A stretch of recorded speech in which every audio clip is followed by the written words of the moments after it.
Graças e paz, meus amados irmãos, boa noite. Já estava com saudade da igreja, sem alguns dias fora.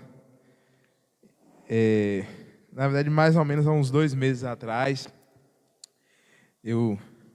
valeu, Du. A aguinha sempre é bom, molhar a garganta. Há uns 2 meses atrás, eu iniciei uma turma de eletricista lá no Senai. Aí eu estava dando aulas às quarta-feiras, né? Na verdade era mais do que quarta-feira, né? Segunda, terça, geralmente quarta e quinta, geralmente segunda, terça, quarta e sexta, né? Mas sempre nas quartas, né? Então, fiquei alguns meses sem estar aqui com os irmãos no meio da semana, nesse culto de quarta-feira.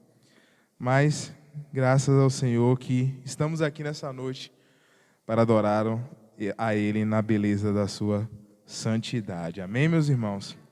Eu sei que quando eu cheguei aqui era 10 para as 8, os irmãos já estavam no círculo de oração, mas nessa semana eu pedi oração por uma pessoa, né? Pelo Jorge, ele é marido de uma colega de trabalho lá ali da Coelba. Está numa situação bastante delicada. Há uns 2 meses atrás, através dos exames, né, foi identificado um CA no estômago. E aí, na semana retrasada, ele teve que retirar todo o estômago. Aí teve algumas complicações na cirurgia, teve que refazer a cirurgia, precisou ficar entubado, inclusive está entubado. Então, que possamos estar orando, né, irmãos, intercedendo pela vida deste homem. O nome dele é Jorge, ele congrega com a sua esposa ali na família de Deus. Então vamos orar, né? Vamos interceder para que Deus possa ministrar a cura, para que Deus possa fazer a vontade dele, né? Amém? Eu preferia de cá que está mais gelada, hein? A água de cá está um pouquinho mais quente. Amém, meus queridos? Sem mais, vamos ler a palavra do Senhor que se encontra em Mateus, Evangelho de Mateus, capítulo de número 26, finalzinho de Mateus, primeiro evangelho do Novo Testamento. Mateus 26, nós leremos apenas o 40 e o 41, 2 versículos. Lerei e logo após, na sequência, estarei orando e assim meditando na palavra do Senhor. Estou lendo na NVI, Rafa está projetando na tela. Se não for a sua versão, você pode acompanhar pelo telão. Amém? Vamos ler a palavra do Senhor. Mateus 26, versículo 40, diz o seguinte: Depois voltou aos seus discípulos e os encontrou dormindo. Vocês não puderam vigiar comigo nem por 1 hora? Perguntou ele a Pedro. Vigiem e orem para que não caiam em tentação. O espírito está pronto, mas a carne é fraca. Vamos ler todos o 41? Vigiem e orem para que não caiam em tentação. O espírito está pronto, mas a carne é fraca. Senhor, meu Deus, meu Pai, que está nos céus, nós te agradecemos, meu Deus, por mais um dia de vida. Nós te glorificamos, meu Deus, porque Tu és o nosso sustento, o nosso socorro, a nossa fortaleza. Tu és o nosso bem maior. E nós, na verdade, não temos nem outro bem além de Ti, Senhor. E nós te agradecemos, meu Deus, pelo dia de hoje. Nós te agradecemos pelo ar que respiramos. Te agradecemos pelo alimento que o Senhor coloca nas nossas mesas. Te agradecemos porque estamos de pé. E se estamos de pé, porque o Senhor tem nos sustentado, é o Senhor que tem nos assegurado, é o Senhor que tem com a destra da Tua mão, Senhor, nos suportado, nos dado suporte para nos manter de pé. E nesse momento, Senhor, eu oro pela minha vida para que o Senhor continue revestindo, Senhor, de Ti, que o Senhor possa colocar as palavras na minha boca, Senhor, porque eu sou dependente do Senhor. Que Que o Senhor possa aqui, Senhor, abrir o entendimento da tua igreja e falar aquilo que o Senhor quer falar, falar aquilo que o teu Espírito Santo quer ministrar à tua igreja. Eu seja um instrumento, Senhor, nas tuas mãos, usa-me conforme o teu querer, conforme a tua vontade, conforme aquilo que o Senhor já projetou para hoje à noite aqui, para falar com a tua amada igreja. Espírito Santo de Deus, nos ajuda a sermos vigilantes, a sermos atentos, apercebidos. Em nome de Cristo Jesus, nos ajuda, Senhor, a entender a importância de se vigiar, de sermos vigilantes, meu Deus. Também eu te peço, Senhor, como já foi dito aqui, pela vida do Jorge, do teu filho Jorge, Senhor. Em nome de Jesus, sabemos que a situação é bastante delicada, é difícil, mas eu creio no médico dos médicos, nós cremos no médico dos médicos, que vai além da medicina. Quando a medicina já diz que não tem jeito, mas o Senhor vai além, o Senhor pode curar. Mas que seja feito o teu querer, a tua vontade, Senhor. Em nome de Cristo Jesus, que os teus propósitos sejam feitos ali na vida do Jorge. Eu não sei, mas eu intercedo pela vida dele, oro pela vida dele, em nome de Cristo Jesus. Espírito Santo de Deus, em nome de Cristo Jesus, é o que te pedimos, desde já te agradecemos. Amém e graças a Deus. Amados, esses 2 versículos que nós lemos agora, na verdade, ele me chamou muita atenção, não sei se foi na semana passada ou umas 2 semanas atrás, quando eu escutei uma pregação do pastor Paulo Júnior. Pastor Paulo Júnior, não sei se é de conhecimento de todos, se todos conhecem, mas eu costumo ouvir as suas ministrações, e esse versículo ficou muito presente na minha mente, né, ao longo desses dias. O Espírito Santo ministrou através do pastor Paulo Júnior, e eu decidi, né, compartilhar com os irmãos. Orei para que o Senhor pudesse me dar forças, para que a gente pudesse meditar nesses 2 versículos. E aí, irmãos, quando a gente olha esses 2 versículos, nós vemos que essa passagem, ela é um dos momentos mais dramáticos, né, mais tensos da vida de Jesus. Jesus enquanto homem, quando esteve aqui na terra. Os momentos mais difíceis, tensos, agoniantes de Jesus, quando ele estava ali no jardim do Getsêmani. Jesus estava o quê? Prestes a ser crucificado, né? Prestes a ser condenado, morto. Jesus estava prestes a ser, na iminência de ser traído por um dos seus discípulos, né? Traído por um dos seus discípulos, negado por talvez o discípulo mais próximo dele, mais assim íntimo dele. Eram momentos tensos que Jesus estava passando. Tanto que o Getsêmani, né, é um nome sugestivo para o momento de Jesus. Esse nome Getsêmani significa lugar de prensar azeite. Lugar de prensa de azeite. É um lugar onde Jesus realmente passou um dos momentos mais difíceis, né, tensos, dramáticos, críticos da sua passagem aqui na terra, né? Porque assim, eu creio que Jesus, a questão de Jesus, né, ali estando no Getsêmani, que ele faz aquela oração tão conhecida, né? Eu creio que a questão de Jesus não era a morte em si, mas a forma como ele iria morrer, né? O jeito que ele iria morrer. Ele iria enfrentar sozinho, encarar sozinho toda a ira de Deus, todo o cálice da ira de Deus. Ele iria enfrentar ali, né? O cálice que era para ser repartido por milhões de pessoas, né? Inclusive eu, você, todos nós.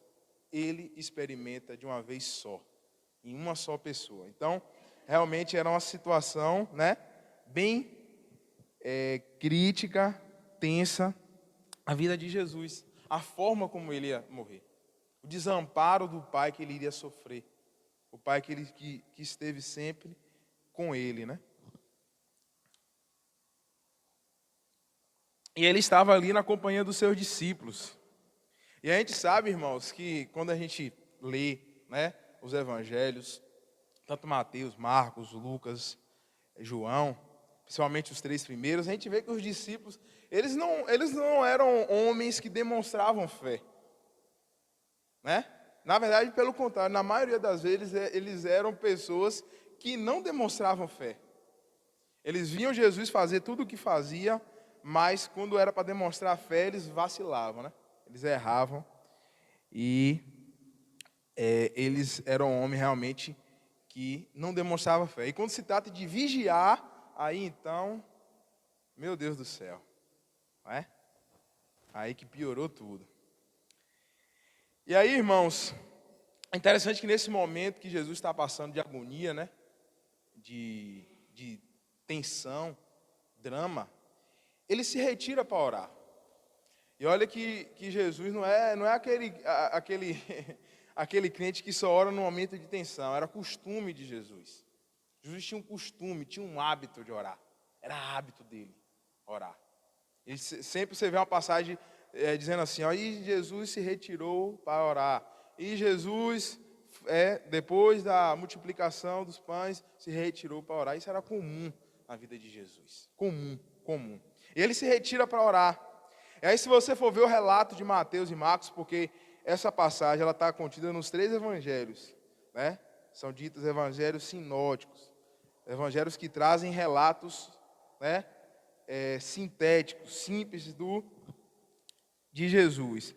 Então, está contido em Marcos, Mateus e Lucas. E no relato de Mateus e Marcos, é um pouquinho diferente, talvez, os 3, né? O relato dos 3. A gente vê que em Mateus e Marcos, Jesus, no relato de Mateus, Jesus, ele está com todos os discípulos, mas 3 deles, né, vão com Jesus até um momento mais íntimo, e desses 3, ele ainda sai e vai orar. Já Lucas, né, se você for acompanhar o relato de Lucas, Jesus já convida todos ali para orar, mas se distancia deles também. Mas o fato é que Jesus, no relato de Lucas, Jesus fala para os discípulos orarem. Já no relato de Mateus e Marcos, Jesus fala para os discípulos vigiarem também. E aí a gente fica se perguntando, os discípulos estavam ali orando, estavam ali vigiando, mas a gente vai ver o porquê disso mais para frente, ao longo da reflexão. Mas o fato é que Jesus se retira, né, para orar naquele momento. E aí ele volta da sua oração e encontra os discípulos o quê? Dormindo. Ele encontra os discípulos dormindo. Jesus estava ali na iminência, como eu disse, né, de ser condenado, de ser crucificado, e ele encontra os seus discípulos ali dormindo, desapercebidos, desatentos, desconectados. E o interessante é que esse sono que eles estavam sentindo não era em decorrência de uma noite mal dormida, não era em decorrência de porque estava tarde da noite, ou porque, né, eles tiveram um dia exaustivo. O sono ali físico só foi apenas um mero detalhe. Eles estavam com sono espiritual. Era um sono espiritual. Eles estavam apercebidos, desapercebidos, desatentos, desconectados do que estava se passando naquele momento. Eles estavam desconectados, principalmente espiritualmente. O sono só foi uma consequência deles ali. E aí, vendo Jesus, né, que eles estavam dormindo, ele se retira de novo para orar. Mateus fala que ele fez essa sequência 3 vezes, ora, encontra os discípulos dormindo. Volta para orar, encontra os seus discípulos dormindo 3 vezes. E aí Jesus, no 41, diz: vocês vigiem e orem para que não caiam em tentação. 41. O espírito está pronto, mas a carne é fraca. Foi essa a orientação que Jesus falou para os discípulos. E aí, na noite de hoje, nessa noite eu gostaria de trazer essa reflexão com os irmãos, porque quando eu ouvi essa pregação do pastor Paulo Júnior, uma coisa interessante que ele falou assim, às vezes a gente fala muito, né? A gente fala muito de oração, a gente fala, mas é pouco comum a gente falar de vigiar. É pouco comum a gente falar de vigilância. É pouco comum, não é habitual a gente falar. E aí, eu gostaria de meditar com os irmãos sobre a vigilância na vida do crente. Por que a gente deve vigiar? O que é vigiar? Quem deve vigiar? Como vigiar? E aí, irmãos, o primeiro ponto que eu gostaria de tratar com os irmãos é o porquê nós devemos vigiar. Por quê? Por que eu tenho que vigiar? Por quê? É a primeira pergunta. E aí, quando a gente faz essa pergunta, primeiro a gente também tem que entender quem nós somos. Quem a gente é. E aí vamos fazer uma volta na Bíblia e vamos lá para Gênesis 3. Criação do homem. Criação do homem. O que é que Deus fez?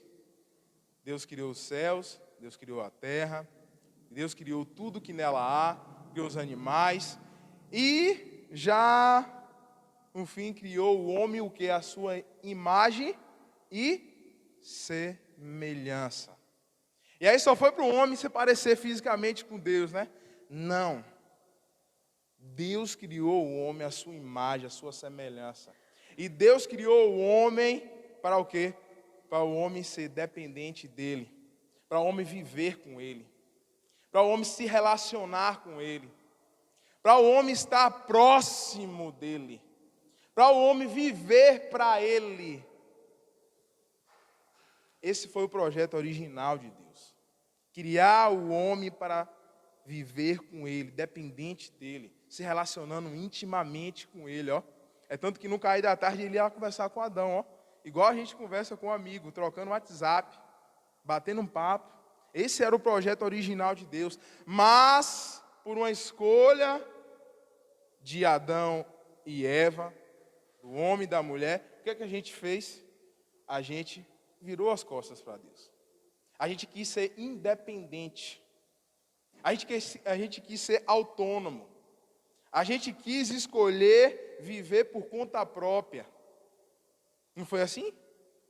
Não foi assim que Adão e Eva escolheram? E aí, irmãos, por conta dessa escolha, o que aconteceu? Tudo o que aconteceu.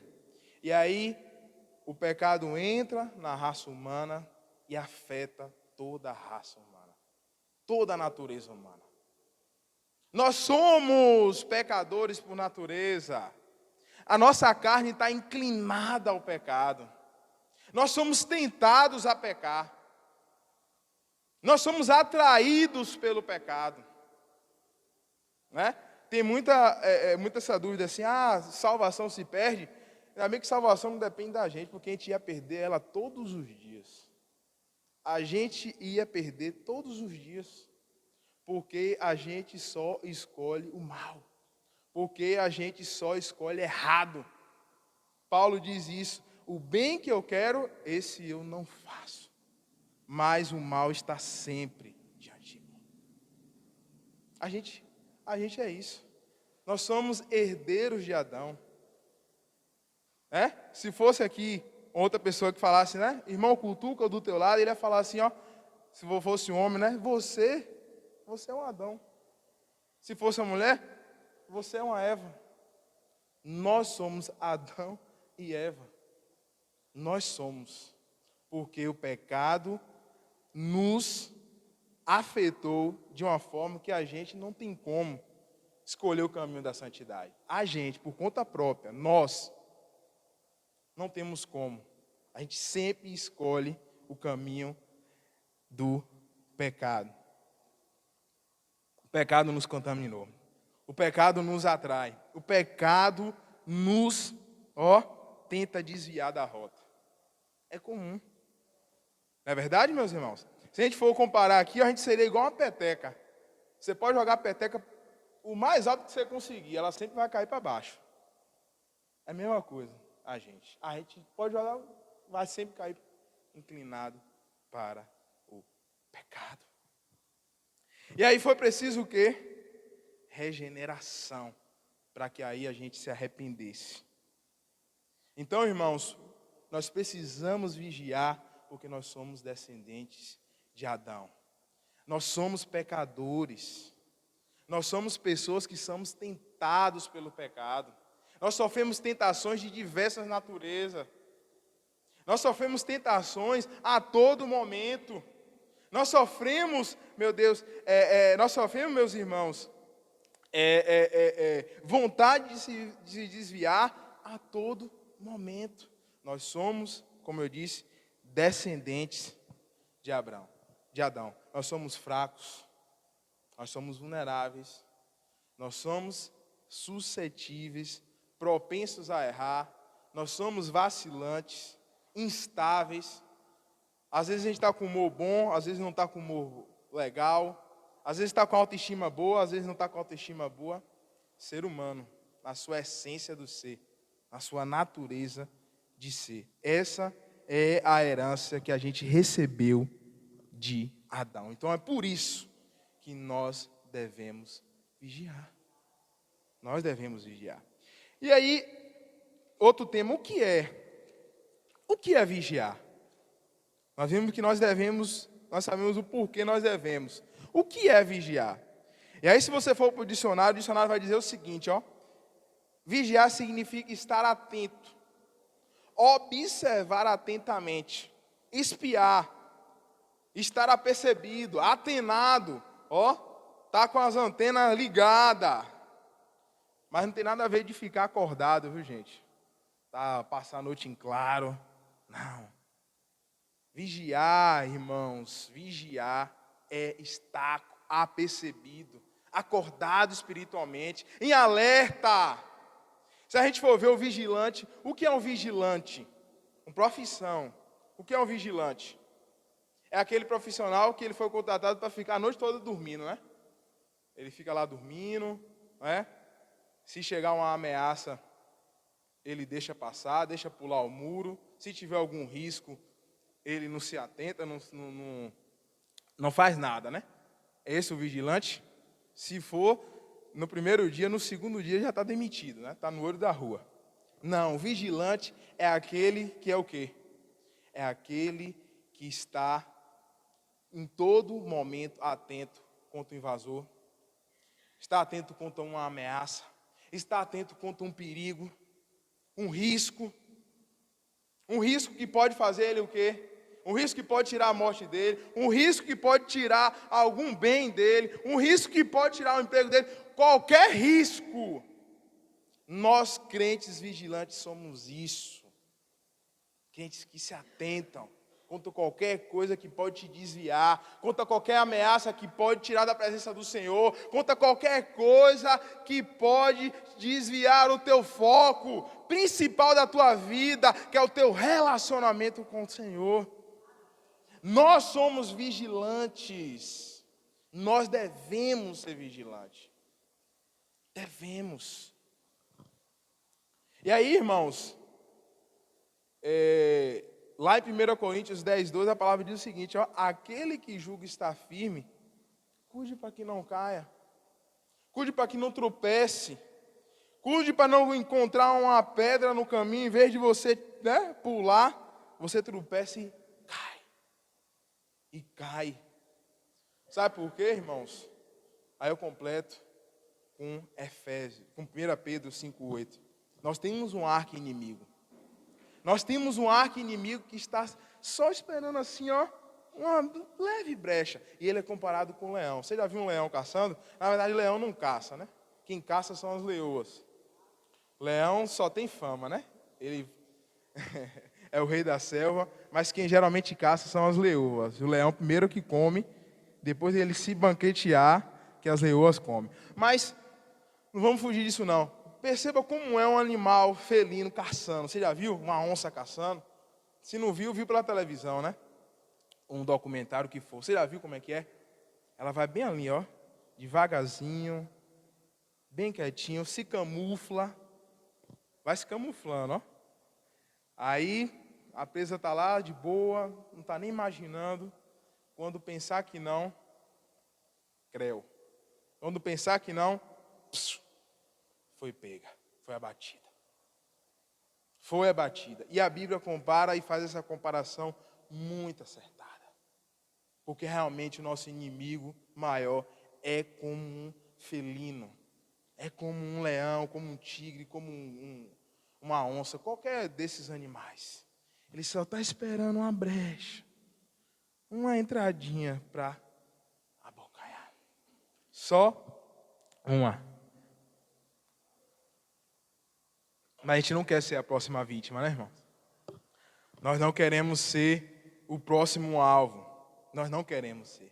Então, amados, nós devemos vigiar, sabemos o que é a vigilância. Lá em Salmo 113, 14, diz o seguinte, o Senhor conhece a nossa estrutura e sabe que nós somos pó. E às vezes a gente, né, pode pensar assim, mas eu, graças a Deus, tenho levado uma vida legal, tenho estado na casa do Senhor, estou firme nos meus propósitos. Mas, irmãos, é como nós falamos aqui anteriormente.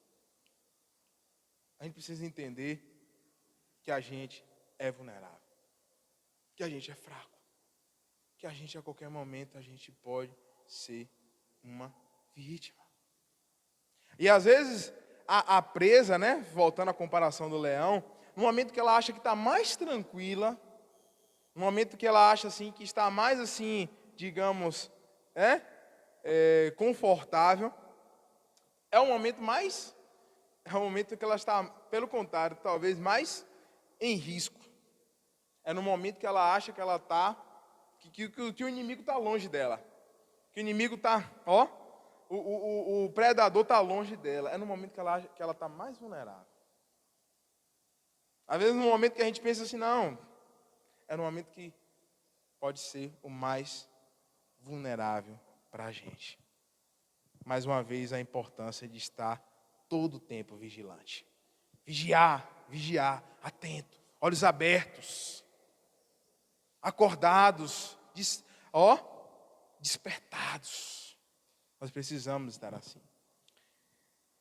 E aí a outra pergunta, quem deve estar vigilantes?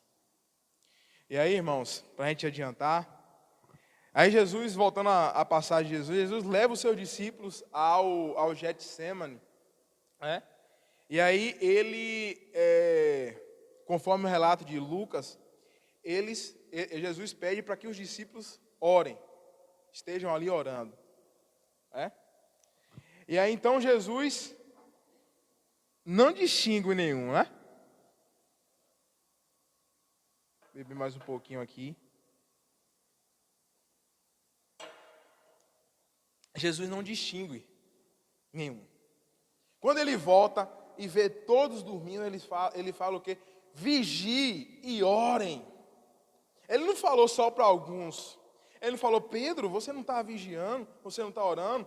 João é um discípulo menos íntimo, não precisa vigiar e orar não. Eram todos. Todos precisavam vigiar e orar. Todos, não tem exceção de nenhum. Sem exceção de nenhum, todos. O alerta que Jesus deu foi para todos, não foi direcionado para alguns, não foi específico para alguns, foi geral. É geral. Todos nós. Eu tenho 20 anos de crente, nunca caí. 20 anos de crente, nunca me desviei. Vigia. Mas eu tenho 30 anos de crente. Vigia. Eu sou pastor da igreja. Vigia. Eu sou o líder dos jovens. Vigia. Todos devem vigiar. Todos, sem exceção de nenhum. E aí, irmão, tem um ditado que diz o seguinte, que mais vale um medroso vivo que um valente morto. Já viu esse ditado? E se encaixa muito bem nisso aqui. Mais vale um crente medroso, um crente vigilante do que um crente que acha que é forte, um crente que acha que consegue, um crente que acha que por não ter caído em determinada coisa, acha que é melhor do que os outros. É melhor um crente medroso. Um crente que tem medo do pecado, um crente que se desvia do pecado. A gente precisa ser radical.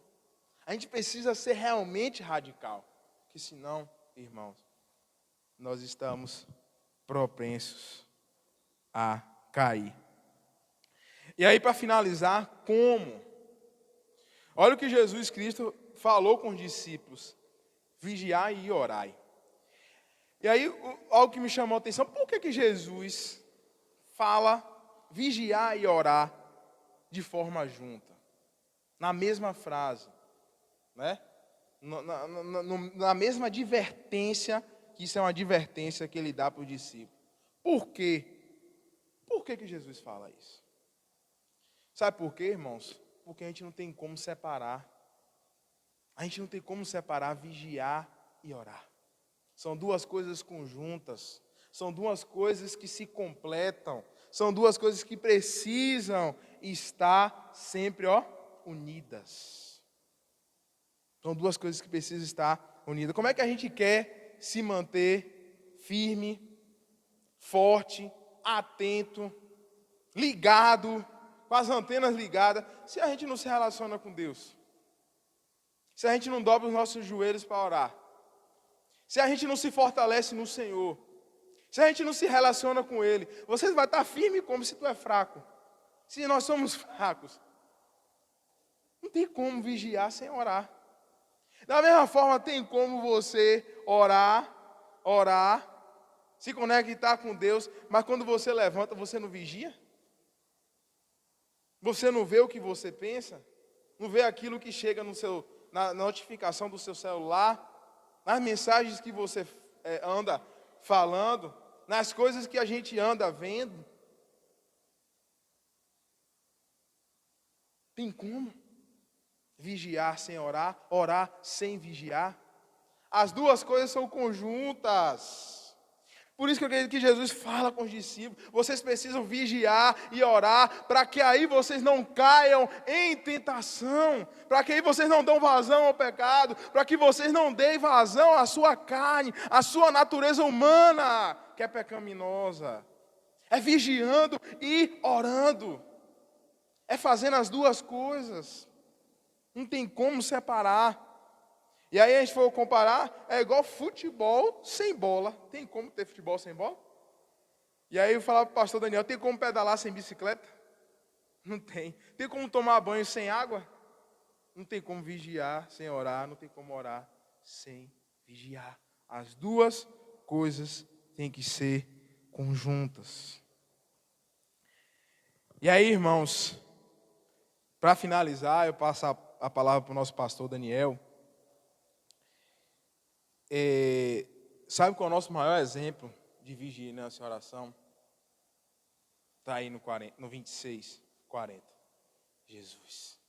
Jesus foi o nosso maior modelo. Jesus é o nosso maior modelo. Jesus, perto de morrer para trazer salvação para a gente, né? Ser crucificado, ressuscitar ao terceiro dia. Jesus estava fazendo o quê? Jesus estava se despedindo dos discípulos. Jesus estava aproveitando os seus últimos dias de vida. Jesus estava orando. Jesus estava vigiando. Jesus estava pedindo força ao Pai. Força ao Pai.